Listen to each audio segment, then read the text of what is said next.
বন্ধ হয়ে যাওয়া জমিদার জগবন্ধু মদকের আমলের দশভূজা পূজা পাড়ার এক গৃহবধূর ঘরে মায়ের আদেশ পেয়ে প্রায় 400 বছরের বেশি পুরনো পুজো শুরু হয়েছে উত্তর দিনাজপুর জেলার কালিয়াগঞ্জ থানাপাড়ার 4 শতাধিক বেশি বছরের পুরনো মন্দির তৈরি করেছিলেন জগবন্ধু মদকের পূর্বপুরুষেরা।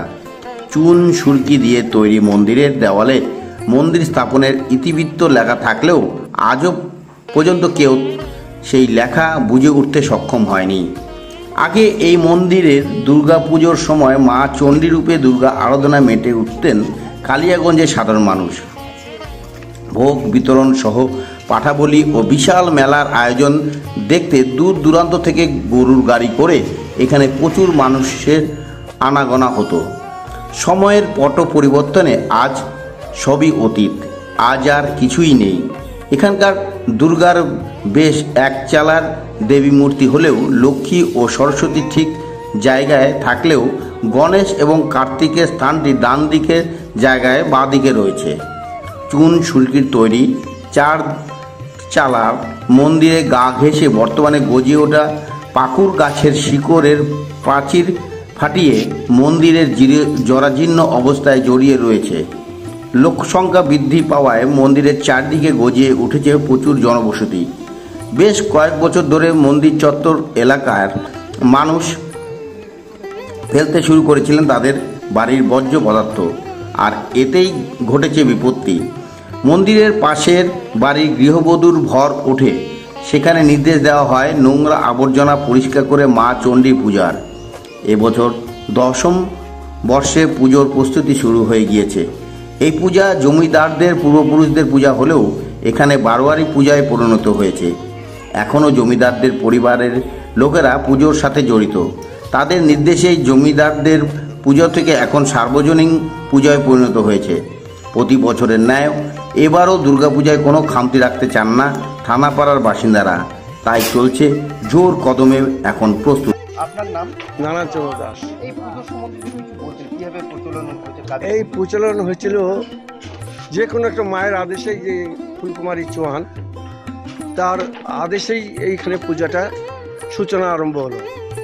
সবাই ঝোঁকে উঠলো যে এখানে হ্যাঁ আমরা পূজা করব, মায়ের পূজা করব। কি মেয়ে কি ছেলে কি সব মানে উদ্যোগ ছিল, কিন্তু মহিলারা বেশি উদ্যোগ ছিল। কাদের? এটা ছিল জমিদার বাড়ি একজন জগবন্ধু দাস,